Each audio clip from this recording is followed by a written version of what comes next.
हमारे सामने आता है दिल्ली यूनिवर्सिटी का चुनाव, जो कि पूरी तरह एक मनी और मसल पावर का चुनाव। तो क्या लगता है कि क्यों आखिरकार क्यों दिल्ली यूनिवर्सिटी का स्टूडेंट इनको बीट नहीं कर पा रहा है कि भाई नहीं, मैं गाड़ी देख के, मैं पैसा देख के वोट नहीं दूंगा? और क्या लगता है ये कब तक चलेगा? हम लोगों ने रोल मॉडल ऐसे सेट कर लिए हैं कि हमें वही चीज़ें अच्छी लगती हैं। किसी के पास खुद की रोल्स रॉयस नहीं। क्या दिल्ली यूनिवर्सिटी का चुनाव आपकी नज़रों में फेयर है? बहुत अनफेयर होता है। जो यूनिवर्सिटी के अंदर एक बाबा कल्चर, इस बाबा कल्चर का यूनिवर्सिटी में कब तक जोर रहेगा, कब तक ये कल्चर चलेगा? बाबा लोग तो काफ़ी परेशान बैठे हैं, मेरे को सुनने में आता है। इलेक्शन के टाइम पे मैसेजेस भी आते थे कि हम किसी को भी फर्श से अर्श पर बिठा सकते हैं, इतने से ज़्यादा वोट आ गई तो हम अपनी मूछें कटवा लेंगे, आधी मूछ कटवा लेंगे। अच्छा। तो परेशान तो वो हुए हैं। आप सुबह उठो, संघ शाखा में जाके माथा टेको तो आप प्रोफेसर बन जाओगे। तो ये जो कल्चर है इसको ख़त्म करने का काम करेंगे। दिल्ली यूनिवर्सिटी का चुनाव महज एक वोटों का चुनाव नहीं है, बल्कि ये चुनाव है स्टैंड लेने का, हिम्मत का और लड़ने का। आज हमारे साथ एक ऐसे स्टूडेंट लीडर हैं जो सिर्फ चुनाव नहीं लड़ी, बल्कि उन्होंने हिम्मत दिखाई सिस्टम के खिलाफ सवाल पूछने की। 2019 से 2025 तक ये लड़की NSUI के साथ थी और इन्होंने NSUI को अपना खून पसीना मेहनत दी। लेकिन कहानी में ट्विस्ट तब आता है जब NSUI इनका टिकट काट लेती है। बहुत इजी ऑप्शन था कि ये चुपचाप शांत बैठ जाती, डर जाती, लेकिन इन्होंने दूसरा रास्ता चुना। ये नहीं डरी, ये नहीं दमी, ये नहीं बैठी। इन्होंने लड़ना पसंद किया, इन्होंने सिस्टम के ख़िलाफ़ आवाज़ उठाना पसंद किया और वहीं से ये एक लीडर बन के तैयार हुई। आज का पॉडकास्ट महज एक एलिगेशंस और कंट्रोवर्सी को लेकर नहीं है, बल्कि आज का पॉडकास्ट बताएगा कि दिल्ली यूनिवर्सिटी क्या है, उसका चुनाव क्या है और उसके चुनाव की असलियत क्या है। मेरे साथ हैं बहुत ही होनहार हमारी बहन उमांशी लामा। तो उमांशी, कैसी हैं आप? सबसे पहले तो थैंक यू हमारे पॉडकास्ट में आने के लिए, मेरी और मेरी पूरी टीम की तरफ से। तो कैसे चल रही है पॉलिटिक्स? क्या सीखा आपने दिल्ली यूनिवर्सिटी के चुनाव से? दिल्ली यूनिवर्सिटी की चुनाव से मैंने ये सीखा कि मुझे हमेशा अब आगे जाके बेसहारा लोगों की आवाज़ बननी है। हमारे देश के जितने नागरिक हैं, चाहे वो किसान हों, पीड़ित हों, शोषित हों या निचले वर्ग के हों, स्टूडेंट्स हों, उन सब के, क्योंकि हम हमेशा किसी ना किसी को अपना सहारा बना के आगे बढ़ते हैं। तो अगर वो सहारा हमारे पीछे से हट जाता है तो हम उनका सहारा बन के खड़े होंगे और ऐसे ही अपनी जनता की आवाज़ उठाते रहेंगे। बहुत अच्छे। उमांशी, पॉलिटिक्स में आने के लिए मेन रियल रीज़न क्या था इसके पीछे कि आपने ये डिसीजन लिया कि आपको पॉलिटिक्स में जाना चाहिए? पॉलिटिक्स, स्टूडेंट्स जैसे हम कॉलेज में पढ़ रहे थे तो हमने देखा भी कि किस तरीके से यूनिवर्सिटी में इलेक्शंस होते हैं। तो मैंने एक चीज़ नोटिस की कि जब इलेक्शंस आते हैं वो 1 महीना 3 हफ्ते उसी टाइम पे जितने भी हमारे जो लीडर होते हैं उन सबको तभी स्टूडेंट्स की जितनी प्रॉब्लम्स है वो याद आती हैं।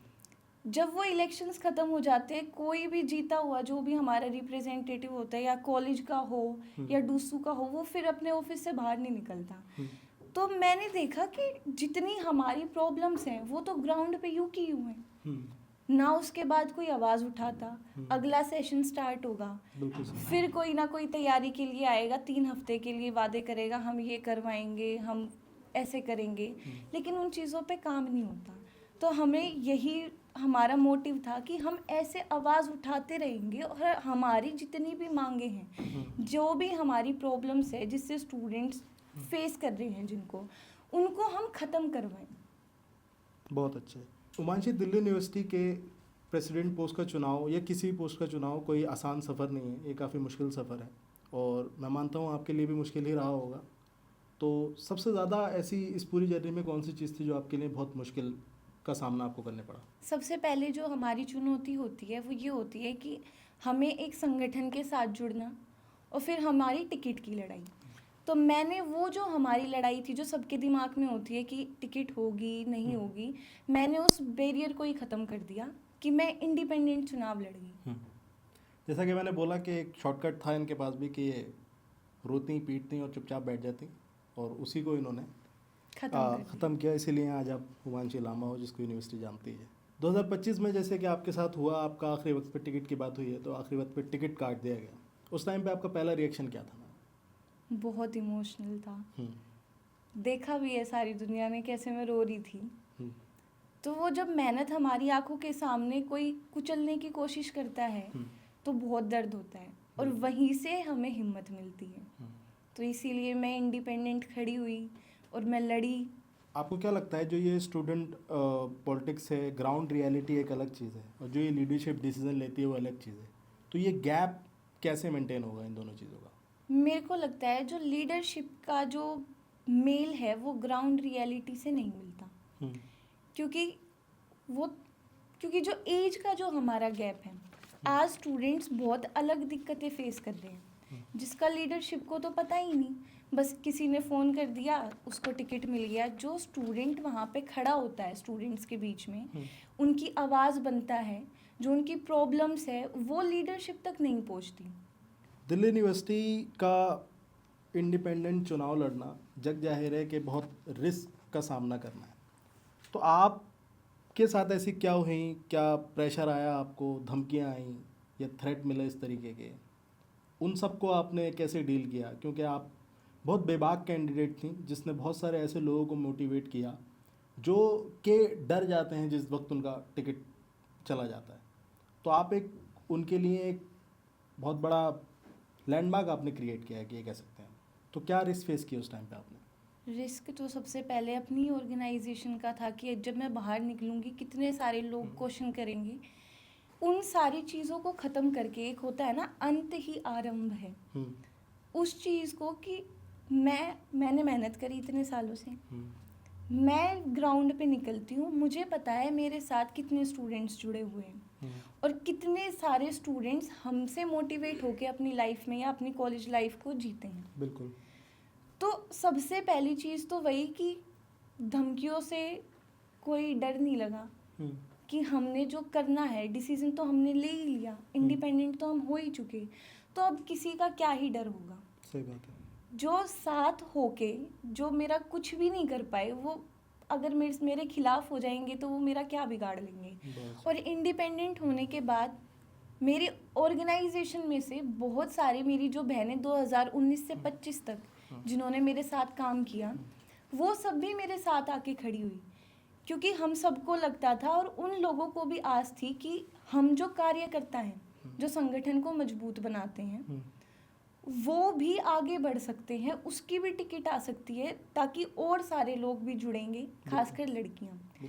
लेकिन जब हमारे सोच से अलग जब चीज़ें हुई तो उन सब लोगों ने भी मेरे साथ साथ उस ऑर्गेनाइजेशन को छोड़ दिया, मेरे साथ खड़े हुए, और ये लड़ाई हर उस सोच की बनी जो ये चाहते थे कि जितने कार्यकर्ता हैं जो मजबूती से एक संगठन को बनाते हैं, वो खुद भी मजबूत होके आगे बढ़ सकते हैं। ठीक है।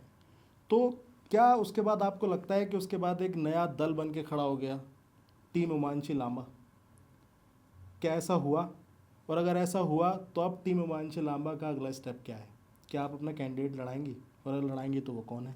सबसे पहले तो टीम हुमांशी लांबा से ही आज हुमांशी लांबा यहाँ बैठी है या कुछ बन पाई है।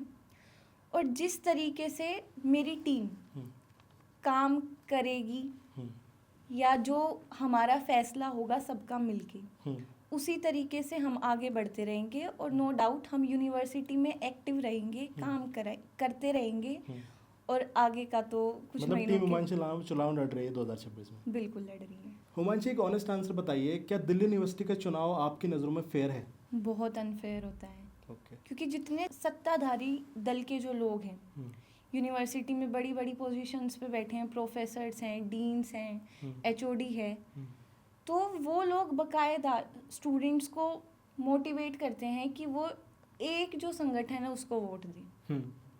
ग्रुप्स में मैसेज डालते हैं, क्लासेस होती है तब वहाँ पे अलग से पैनल बताया जाता है। हम बोर्ड्स पे देखते हैं कि जो विद्यार्थी परिषद है उनका जो पैनल होता है वो बोर्ड पे लिखा हुआ होता है।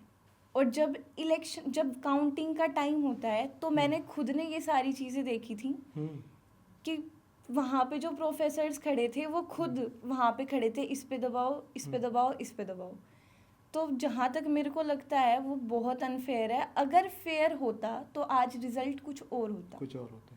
ठीक है, इस बात से मुझे भी एग्री करना पड़ेगा क्योंकि हम भी उन्हीं गलियों से निकल के आए हैं। मैं भी दिल्ली यूनिवर्सिटी का छात्र हूँ और मैंने भी देखा है कि कहीं ना कहीं असाइनमेंट के जो नंबर हैं वो कहीं ना कहीं इलेक्शन के वोट पे पूरी तरह डिपेंड होते हैं कि अगर आप वोट दोगे तो ही होगा। अटेंडेंस 5 अटेंडेंस फ्री मिलेगी अगर आप वोट डालने के लिए आओगे। अब आगे के लिए क्या सोचा है उमांशी? चुनाव हो गया है, उमांशी लामा बन चुकी हैं, टीम उमांशी लामा बन चुकी हैं, अगला क्या स्टेप है? देश के किसी भी कोने में कोई भी बेसहारा हो, पीड़ित हो, शोषित हो, उसके साथ उमांशी लांबा हमेशा खड़ी रहेगी। उमांशी, एक बहुत अहम सवाल मैं आपसे पूछने जा रहा हूँ जो मैंने देखा है और मुझे लगता है कि ये चीज़ तो पिछले 20 सालों से हर कोई दिल्ली यूनिवर्सिटी में फेस कर रहा है और आपने भी देखी है और इसके बारे में बोलता कोई नहीं है। तो मैं चाहता हूँ कि आप बताइए, जो यूनिवर्सिटी के अंदर एक बाबा कल्चर है जो हम भी देखते हुए आ रहे हैं, हमने तो खैर वो तोड़ दिया था अपने वक्त में, ठीक है, इस बाबा कल्चर का यूनिवर्सिटी में कब तक जोर रहेगा, कब तक ये कल्चर चलेगा? और आप जब आई तो आपको क्या लगता है कि आपने ये बाबा कल्चर का जो चलता आ रहा था इसको तोड़ा है या नहीं? बिल्कुल तोड़ा है, उसको तोड़ के ही हम आगे बढ़े हैं। ठीक है। और बाबा लोग तो काफ़ी परेशान बैठे हैं, मेरे को सुनने में आता है। ठीक है। अच्छा, तो इलेक्शन के टाइम पे मैसेजेस भी आते थे कि हम किसी को भी फर्श से अर्श पर बिठा सकते हैं और इतने से ज़्यादा वोट आ गई तो हम अपनी मूछें कटवा लेंगे, आधी मूछ कटवा लेंगे। अच्छा। तो परेशान तो वो हुए हैं और आज तक परेशान बैठे हैं। ठीक है, तो आपको लगता है कि ये पूरी तरह अब ख़त्म हो जाएगा, ये चुनाव में अभी भी रहेगा यूनिवर्सिटी के अंदर ये सिस्टम? नहीं, अभी क्योंकि जो उस चक्रव्यूह में फंस चुके हैं जो लोग, उनका तो उससे निकलना थोड़ा मुश्किल है। लेकिन जो अब आगे जो नए बच्चे आएंगे जो अपनी मेहनत से आगे बढ़ेंगे, किसी को एग्जाम्पल मान के आगे बढ़ेंगे, तो मुझे लगता है कि वो इस बाबा कल्चर को ख़त्म करने में हमारी मदद करेंगे। ठीक है, एक बात मैं आपको बताता हूँ, शायद से आप एग्री ना हो। मैं जब हम अपने पढ़ाई करी उत्तराखंड में तो हमको वहाँ पे बस थोड़ा सा जो डिस्क्रिमिनेशन मिलता था कभी कभार उस ज़माने में, तो वो ये मिलता था कि रिलीजन के नाम पे एक डिस्क्रिमिनेशन है, ठीक है। लेकिन जब हम यहाँ, उससे पहले हमने सुना ही नहीं था कि ऐसा कुछ होता है। लेकिन जब मैं दिल्ली यूनिवर्सिटी आया तो मैंने देखा कि यहाँ तो सारा का सारा गेम ही चल रहा है कास्टिज्म पे, सारा का सारा गेम। इतने वोट इसके पास हैं क्योंकि ये इस कास्ट का है, उस कास्ट का है। अभी भी आपने अपने बड़े चुनाव में देखा होगा, डूसू के चुनाव में, कि भाई यादव है तो फला यादव वोट काट लेगा, या एक ये लॉबी है वो लॉबी है। तो कास्टिज्म कब दिल्ली यूनिवर्सिटी के चुनाव से ख़त्म होगा आपको लगता है? यूनिवर्सिटी फ्रेश एयर का अड्डा होती है। हर साल 16, 17, 18 साल के बच्चे आते हैं यूनिवर्सिटी में, लेकिन दिल्ली यूनिवर्सिटी एक ऐसा प्लेटफॉर्म है जहाँ पे आपको 17 साल का भी बच्चा मिलेगा स्टूडेंट और 50 साल का भी स्टूडेंट मिलेगा। जब तक वो बूढ़े छात्र नेता यूनिवर्सिटी से नहीं निकलेंगे तब तक ये जो कास्टिज्म का जो एक झोल बना रखा है वो यूं ही चलता रहेगा यूनिवर्सिटी के अंदर। अगर आज दिल्ली यूनिवर्सिटी का पूरा सिस्टम आपके हाथ में दे दिया जाता है तो आपको क्या लगता है सबसे पहला रिफॉर्म ऐसा क्या है जो आप करेंगे? अगर मेरे हाथ में ताकत आती है तो सबसे पहले तो जो मैंने बोला कि ये जितने भी बूढ़े लोग अपना कब्जा समझ के बैठे हुए हैं यूनिवर्सिटी में, इनको बाहर निकलने के लिए मजबूर कर दिया जाएगा। ठीक है। और दूसरा, जो मैंने पहले बताया कि सत्ताधारी जो लोग हैं वो यूनिवर्सिटी में किस तरीके से बैठे हैं और स्टूडेंट्स को किस तरीके से उनको मैनिपुलेट करते हैं कि आप सुबह उठो, संघ शाखा में जाके माथा टेको तो आप प्रोफेसर बन जाओगे, आपको एक पोजीशन दी जाएगी यूनिवर्सिटी के अंदर। तो ये जो कल्चर है इसको ख़त्म करने का काम करेंगे। जो सच में लायक हैं उनको मौका मिलेगा यूनिवर्सिटी आने का। जो बच्चे इतने सालों तक मेहनत करते हैं, जिनके परिवारों की उन पे इतनी उम्मीदें टिकी हुई हैं, उनको हम आगे बढ़ाएंगे, उनको हम यूनिवर्सिटी में एक प्लेटफॉर्म देंगे। जब नींव मजबूत होगी, जो हमारे प्रोफेसर्स हैं वो पढ़े लिखे और स्टूडेंट्स तक जो रियलिटी है वो पहुंचाएंगे, तो ही हमारे यूनिवर्सिटी का एक बेस बनेगा, वो स्टडी हब बनेगा। तो ये सारे काम हम ज़रूर करेंगे अगर मेरे को ऐसा मौका मिलेगा यूनिवर्सिटी में कुछ काम करने का। ठीक है। 5 ऐसे आज भी अहम मुद्दे कौन से हैं स्टूडेंट के जो यूनिवर्सिटी के अंदर सबसे अहम मुद्दे हैं आपके हिसाब से? मेंस्ट्रुअल लीव, हम्म, इंफ्रास्ट्रक्चर, बस स्टॉप्स नहीं है कॉलेजेस के बाहर।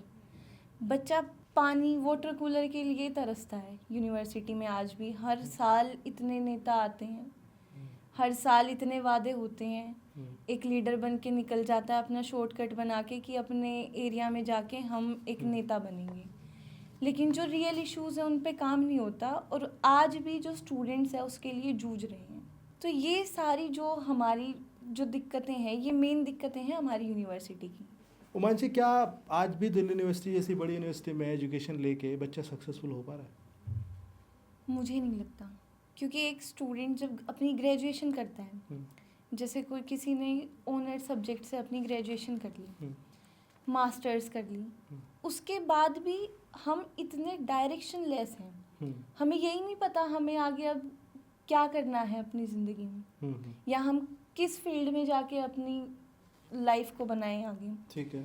तो मैंने अपने इलेक्शन के टाइम पे भी, हम जो 7 वादे लेके चले थे उसमें हमने ये बोला था कि जब एक ग्रेजुएशन होती है उसमें 6 सेमेस्टर होते हैं, तो जो 6th सेमेस्टर जब स्टार्ट होता है तो उसमें कोई पेड या अनपेड इंटर्नशिप क्यों नहीं दी जाती स्टूडेंट्स को, ताकि वो आगे उनको पता चल सके कि हमें इस फील्ड में इस डायरेक्शन में आगे बढ़ना है। और मुझे लगता है आप एग्री करेंगे इस बात में, थोड़ा सा जो आजकल बच्चों में मेंटल प्रेशर, स्ट्रेस, डिप्रेशन, अनेक सुसाइड्स होती हैं दिल्ली यूनिवर्सिटी में, अनेक। बहुत। तो इसको भी बहुत लोग, जैसे कल्चर सीरियस नहीं ले रहा है इसलिए यूनिवर्सिटी भी सीरियस नहीं ले रही है, इसको भी बहुत लोगों को इस बारे में भी काउंसलिंग करनी चाहिए, क्योंकि उनको यही नहीं पता ना कि वो अब आगे करे क्या। उनके ऊपर इतना प्रेशर है, असाइनमेंट्स दो, ये प्रोजेक्ट बनाओ, ये अब एग्ज़ाम्स आ गए।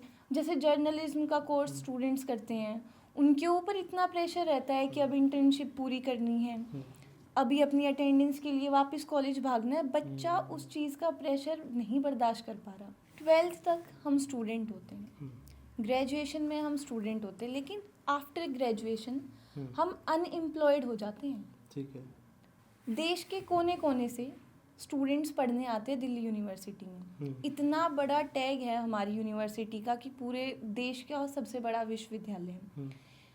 हमारी यूनिवर्सिटी हॉस्टल तक प्रोवाइड नहीं करवा पाती। 6 कॉलेजेस आते हैं डूसू के अंदर गर्ल्स के, सिर्फ मिरांडा हाउस के पास अपना खुद का हॉस्टल है, अदिति है, बीएनसी है, वीएनसी है, वहाँ तक कोई नहीं पहुँचता। और यूनिवर्सिटी के आसपास का जो एरिया है वहाँ पे इतनी ज़्यादा महंगाई है कि उस बच्चे के ऊपर इतना प्रेशर है कि हॉस्टल नहीं है, घर वाले पैसे भेज रहे हैं, पीजी का रेंट अलग से, पानी का, बिजली का, इतने सारे एक्सपेंसेस का प्रेशर, पढ़ाई का प्रेशर, और जो उम्मीदें घर वालों की लगी हैं उस चीज़ का प्रेशर, वो प्रेशर बच्चा झेल नहीं पा रहा। और इसी के लिए हम चाहते हैं कि काउंसलिंग सेशन होने चाहिए कि बच्चे थोड़ा सा अपने माइंड को फ्री कर पाए, उनको एक डायरेक्शन मिले कि वो किस पाथ पे चलें। बच्चे यहाँ पे आके नशों में घुस रहे हैं, वो प्रेशर के कारण। उनको एक अलग ही संगत मिल रही है, वो घर से अपने क्या सपने लेके आते हैं, यहाँ पे उनको क्या माहौल मिलता है, वो इतने ज़्यादा प्रेशराइज है कि वो समझ नहीं पाते कि वो क्या करें।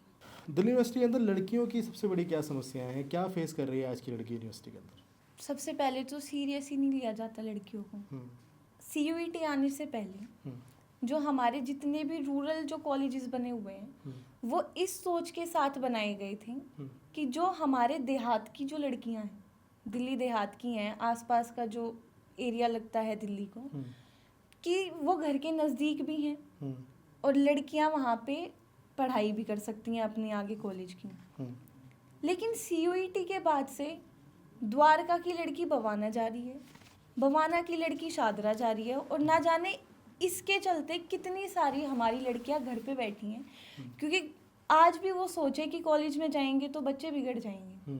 CUET में अभी मेरे पास खुद आया था एक लड़की का, हंसराज कॉलेज में फर्स्ट कट ऑफ में एडमिशन हो गया, घर वालों ने एडमिशन नहीं करवाया। बवाना की वो लड़की थी कि नहीं, हमें तो अदिति कॉलेज में ही एडमिशन चाहिए, अगर अदिति कॉलेज में एडमिशन होता है तो ठीक, हम पढ़ाएंगे, वरना हम नहीं पढ़ाएंगे, हम कंप्यूटर का कोर्स करा देंगे, हम सिलाई सिखा देंगे। लिटरली मतलब उनके पापा ने बात की थी मुझसे कि नहीं नहीं बेटा, हमें तो अदिति ही चाहिए, क्योंकि हमारे घर से 5 मिनट का रास्ता है और वहाँ पे तो जाके बच्चों को हवा लग जाती है, लड़कियों को वो बिगड़ जाती हैं। तो इस तरीके का जो माइंड सेट है आज भी है लोगों के अंदर। तो अब वो प्रोफेसर्स, अब वो डीन्स कहाँ हैं जो ये कहते थे कि हमारी वजह से इतनी सारी लड़कियां शिक्षित हो पा रही हैं। तो CUET के आने के बाद कितनी सारी लड़कियां घर पे बैठी हैं, वो SOL से या ऑनलाइन कुछ भी पढ़ रही हैं, या फिर अपने घर के आसपास जो छोटे मोटे इंस्टीट्यूट बने हुए हैं, मतलब वो पढ़ सकती हैं, उन्होंने अपना एग्ज़ाम क्लियर किया है, लेकिन वो फिर भी कॉलेज नहीं जा पा रही। तो ये सारी चीज़ें जो लड़कियां फेस कर रही हैं और जो आ रही हैं यूनिवर्सिटी में, बस स्टॉप्स नहीं है, सोसाइटी है, हमारी सरकार है, वही नहीं सीरियस ले रही लड़कियों की जो हमारी सिक्योरिटी होनी चाहिए। एग्जैक्टली। मेंस्ट्रुअल लीव के लिए हम लोग तरस रहे हैं, हमने इतने प्रोटेस्ट किए, हमने हर कॉलेज में जाके सिग्नेचर कैंपेन चलाए हैं, हमने गूगल फॉर्म्स निकाले हैं। मतलब उन हमारे साथ प्रोफेसर्स आके, नहीं बेटा इसकी तो नीड है, आप इसकी आवाज़ उठाओ, अरे आप हमारे साथ चलो ना। जब हम सब इकट्ठे साथ जाके खड़े होंगे तभी तो हमारी सुनवाई होगी। हजार बच्चे रोड पे खड़े हैं, फिर भी कोई सुनवाई नहीं होती। तो बिल्कुल ही मजाक बना रखा है लड़कियों का। और दूसरा, हमारे कॉलेज के गेट पे जाके देखना, कोई PCR नहीं खड़ी होती। बवाना का कॉलेज है, वहाँ पे वो रूरल एरिया है, वहाँ पे आते जाते रहते हैं लोग, साइड में सरकारी गवर्नमेंट स्कूल है लड़कों का, तो आपको पता ही है कैसा माहौल होता है। तो वो बच्चियाँ अपने रिस्क पे आ रही हैं पढ़ने के लिए। लॉकडाउन से पहले हर कॉलेज के अंदर सेल्फ डिफेंस के कुछ क्लासेस होती थी, लॉकडाउन के बाद उसी चीज़ को ख़त्म कर दिया। जो सरकार ने जो लड़कियों के लिए जो हेल्पलाइन नंबर्स निकाले थे, उस पर कुछ काम नहीं होता, वो नंबर नहीं लगते। तो बहुत ही सिस्टम ख़राब हो चुका है। मतलब आपके कहने का मतलब है कि यूनिवर्सिटी से लेकर देश तक लड़कियों की सेफ्टी की, प्रायोरिटी की बातें सिर्फ नेताओं के स्पीचेस में होती हैं, ग्राउंड पे आने में वो कहीं ना कहीं फेल हो जाती हैं। एक बहुत लास्ट और बहुत अहम सवाल, हम एक तरफ बात करते हैं जेन ज़ी की, जो हर चीज़ से अवेयर है, जो AI चलाता है, जो हर चीज़ में अपडेटेड है, जिसको फ़र्क नहीं पड़ता कि सामने वाले के पास कौन सी गाड़ी है। और दूसरी तरफ हमारे सामने आता है दिल्ली यूनिवर्सिटी का चुनाव, जो कि पूरी तरह एक मनी और मसल पावर का चुनाव है। तो क्या लगता है कि क्यों आखिरकार क्यों दिल्ली यूनिवर्सिटी का स्टूडेंट इनको बीट नहीं कर पा रहा है कि भाई नहीं, मैं गाड़ी देख के, मैं पैसा देख के वोट नहीं दूंगा? और क्या लगता है कब तक चलेगा? एक चीज़ है EVM। जब उसका नाम आता है तो कहीं ना कहीं तो उसका रोल है। और दूसरा, हम लोगों ने रोल मॉडल ऐसे सेट कर लिए हैं कि हमें वही चीज़ें अच्छी लगती हैं। किसी के पास खुद की रोल्स रॉयस नहीं है, कोई वहाँ पे लाके हेलीकॉप्टर नहीं खड़ा करता अपना। जो ये शोशेबाजी है, उसका कहीं ना कहीं प्रभाव पड़ता है, क्योंकि हर कोई चाहता है कि मेरे पास ये गाड़ी हो, मैं चाहती हूँ मेरे पास डिफेंडर हो। तो हम उस चीज़ से अट्रैक्ट होते हैं। अब मेरे को कोई चीज़ पसंद है, मैं किसी के पास देखूंगी, अरे उन दीदी के पास ये है, उन भैया के पास ये है, तो बच्चे उन चीज़ों से अट्रैक्ट होते हैं आज भी। और मैं तो हर किसी को, जितने स्टूडेंट्स हैं स्पेशली, उनको यही मैसेज देना चाहूँगी कि ये जो भी फेक दुनिया का जो जाल एक बनाया हुआ है, इससे प्रभावित ना होके और खुद ये सोचे कि हम अपनी मेहनत से कुछ कर पाएंगे या ये चीज़ हम खरीद पाएंगे, हमें पसंद है, तो उसके लिए हमें खुद काम करना पड़ेगा। मैं आज भी मेट्रो से आती जाती हूँ, मैं बस में आती जाती हूँ, मैं मेट्रो से फिर रिक्शा लेके कॉलेज जाती हूँ। काफ़ी सारे स्टूडेंट्स मिलते, अरे दीदी आपको देख के अच्छा लगा, नहीं वो तो इलेक्शंस में मिले थे, वो भैया तो उसके बाद तो आज तक दिखे ही नहीं। तो बच्चे बाद में इन चीज़ों को इवेल्युएट करते हैं, लेकिन वो सेकेंड ईयर में, थर्ड ईयर में वो बच्चों का फिर वो हट जाता है ध्यान कि अरे ये तो हर साल आते हैं। लेकिन जो फ्रेशर्स हैं वो इन चीज़ों से बहुत ज़्यादा अट्रैक्ट होते हैं, और इन चीज़ों से अट्रैक्ट ना हो, जो आपके लिए सच में कुछ करना चाहते हैं, या आपको लगता है कि ये कुछ बोल रहे हैं, या मेरी कोई प्रॉब्लम थी, मैंने उनको बताई, उन्होंने साथ के साथ उन पर काम करवा दिया, तो उन लोगों के साथ जुड़िए और ये जितना भी एक फेक वर्ल्ड है उससे बाहर निकलिए। बहुत बहुत शुक्रिया उमांशी। मैं खालिद रज़ा, ये इन्फ्रेंटर आवाज़ और वो रहा आपका कैमरा। आपका एक्सपीरियंस कैसा था, एक बार बता दीजिए, लोगों से बोल दीजिए कि हमारे चैनल को सब्सक्राइब करें। बहुत अच्छा एक्सपीरियंस है और बहुत अच्छी बातचीत हुई है। मेरे को लगा नहीं था जैसे मेरा एक्सीडेंट हुआ, मैं काफ़ी दिन से घर पे बंद थी, मेरा मन ही नहीं कर रहा था बाहर निकलने का, इतनी ज़्यादा एंग्जाइटी, कभी भी रोने लग जाना, मैं इतनी ज़्यादा परेशान हो गई थी। आज मेरे को यहाँ पे निकल के, अभी भी मैंने भाई से बात करी कि भाई मेरे साथ तो ऐसे ऐसे हो गया, तबीयत भी इतनी ज़्यादा ख़राब रहती है, कभी डॉक्टर के पास आती जाती रहती हूँ। तो भाई ने बोला, क्योंकि काफ़ी टाइम से जानते हैं, अरे दीदी आप आओ, सब ठीक होगा, सब अच्छा होगा। तो मेरे को काफ़ी अच्छा लगा, और मैं तो चाहूँगी सभी जितने भी लोग देख रहे हैं चैनल को ज़रूर सब्सक्राइब करिएगा और वीडियो को ज़रूर लाइक करिएगा। बहुत जल्दी आप हेल्थी हो जाइए, आप लोगों को आपकी ज़रूरत है। तो दंगल फिल्म का एक डायलॉग के छोरी है समझ कर लड़ियो, और उसके बाद वो जवाब देती है कि बस तू छोरी समझ के मत लड़ियो। बिल्कुल। तो ये आज के पॉडकास्ट लेने के बाद मुझे ये डायलॉग बिल्कुल हमारे सामने गेस्ट जो बैठे हैं हिमांशु लामा, उन पे फिट दिखा। बहुत ज़बरदस्त पॉडकास्ट आज का पॉडकास्ट, जो हमारे यूनिवर्सिटी के आने वाली एक जनरेशन है और जो अभी यूनिवर्सिटी में पढ़ रही हैं, ख़ासतौर पर लड़कियाँ, उनके लिए एक मोटिवेशनल पॉडकास्ट बन के साबित होगा। और बहुत सारे ऐसे मुद्दे जिससे लोग जिसको जानते नहीं थे, समझते थे लेकिन बोल नहीं पाते थे, वो मुद्दे इस बात पे डिस्कस हुए हैं। तो और मैं चाहूँगा कि हम एक बार फिर आएँ, बहुत कम टाइम था। बहुत बहुत शुक्रिया हमारे पॉडकास्ट में, thank you so much. Thank you.